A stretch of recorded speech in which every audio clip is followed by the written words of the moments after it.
Shiny Pokémon have been a thing ever since Pokémon Gold and Silver, with one of them even being an iconic part of this game's story, the Red Gyarados from the Lake of Rage. Ever since then though, many things changed when it comes to Shiny Pokémon, and to some, it did not change for the better. So hey, I'm not so strainer, and can and should you fix Shiny Pokémon? Let's get into it. This video stems from a question asked during my streams by Oliver Art, an incredibly talented artist that drew this awesome fan art of me, thank you so much by the way, and while I answered that question there, I feel like I need to hear more opinions about it. For those that only interact with my content through lore and speculation videos, it might come as a surprise to find out that I like to shiny hunt a lot, and I usually do it live on Twitch and YouTube. As someone who enjoys the collecting aspect of Pokemon more than the battles, it is just another way to feed that addiction. One that actually has a visual allure as well and isn't simply related to the Pokemon stats or something like that. Like me, many others enjoy this aspect of Pokemon, but like I said, it isn't the same as it used to be. For some, that was a very positive thing, like liking and subscribing a video, for example, this one. But to others, that is a very negative thing, like you not doing what I just said. But how can that be? Shiny Pokemon used to be incredibly hard to get. Back in the days of Pokemon Gold and Silver, you had a 1 in 8,192 chance of getting a shiny Pokemon. And the only other method there was of making this a way better number, 1 in 64, was for you to breed with a shiny Pokemon and the offspring being from the opposite gender. Funnily enough, I did find 2 random shiny Pokemon when I was little in my copy of Pokemon Gold, but I didn't catch them, a Metapod and a Growlithe. I had no idea what a shiny Pokemon was at the time, and I now regret it very much. Moving on to Gen 3, it did nothing for shiny Pokemon, and it was in Gen 4 that we saw the introduction of the Pokéradar, an item that through immense frustration could get 1 in 200 odds, which was frankly rare to get. It also introduced the Masuda method, which would grant you way better odds when breeding Pokemon from different languages.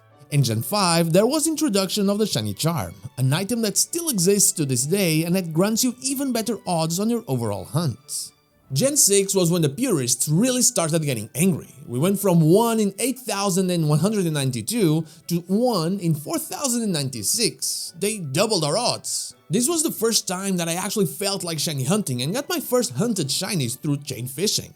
But it only got easier and easier from there, with the Switch games going insane when it came to giving you shinies, especially Pokémon Legends Arceus and Pokémon Scarlet and Pokémon Violet. You can easily get to around 1 in 300 odds without even a tiny bit of the effort that was needed to get there before, when it was even possible to do so.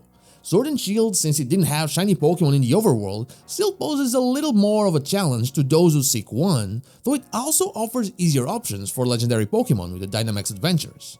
Let's Go suffers from the same issue as the 2 most recent games, though I really feel like the fact that you have to chain in Let's Go makes for a more time-consuming experience than just going for a mass outbreak or making a sandwich. Oh, and there's also Pokémon Go, which through specific events like raid days or community days can also help you get countless shinies. I got 31 shiny Eevee back when the community day happened.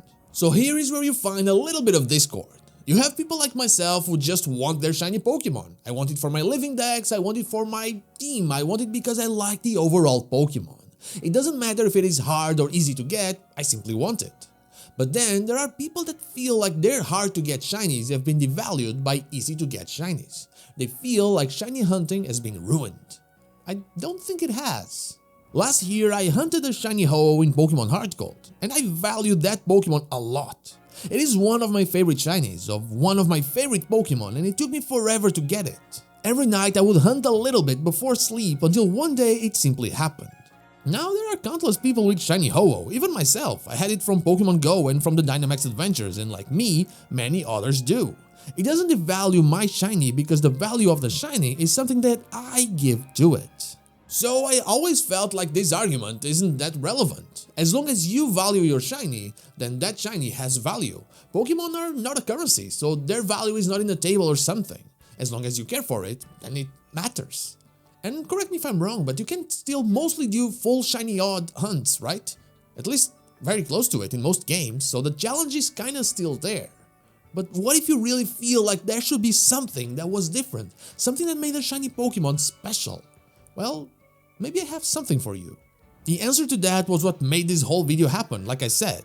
When discussing the topic on stream, I answered that I don't think shiny Pokemon need to be fixed. Making the odds lower would not be beneficial to anyone. In fact, with the way the community is, it would simply cause outrage. I think they should just let things be the way they are. There are still shiny Pokemon that are easier to get than others, and whenever we have the chance, it's always nice to be able to shiny hunt static or legendary Pokemon.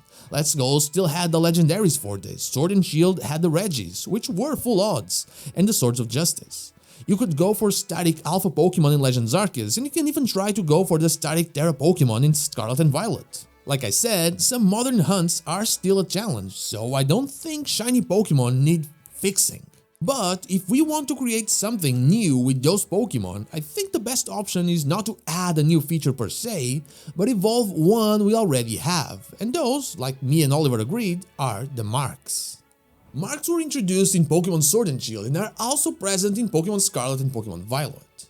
When you send the Pokemon out to battle, there's a text that flashes at lightning speed saying something about that Pokemon, and it is related to that mark the Pokemon has. They are kinda rare, and they even added the mark charm just like they did with the shiny charm and shiny Pokemon. And so, my suggestion is just to simply combine them.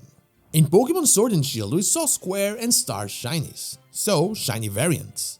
It's still just a shiny Pokemon for those who want to collect them and add them to their teams or their living decks, but for those who actually want a challenge, it could be a very interesting one. Now, what if marks could have an effect on the sparkles of your Pokemon? What I mean is, depending on what mark your Pokemon has or what category of mark your Pokemon has, its shiny sparkles would be different. There are currently, I believe, 97 marks, which seem like a big number, but we're talking about a very small change.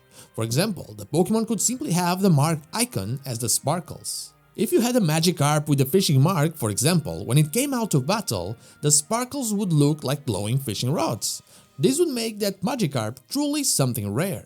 It wasn't just a shiny, although it fit that role, it was also a shiny with a mark that actually changed something. It wasn't just barely noticeable text, nah, this one had a little glow to it. This could also make for some cool events where a higher chance of getting a Pokemon with a specific mark, something we saw in Pokemon Scarlet and Violet, would also incentivize people to shiny hunt since you could also get the shiny version of that mark. Making a mark more common in raids or specific locations would also push for this, making people want to hunt in those places. It would give players something rarer to go for, still with visual allure, while giving those who just seek a Pokemon for their collection no extra work or effort. It would keep things the same while also changing them for the better. And that is all I have for you today. I don't think shiny Pokemon need fixing, but I think they could be made more interesting. But what about you? Would you change anything about shiny Pokemon? Let me know in the comments down below.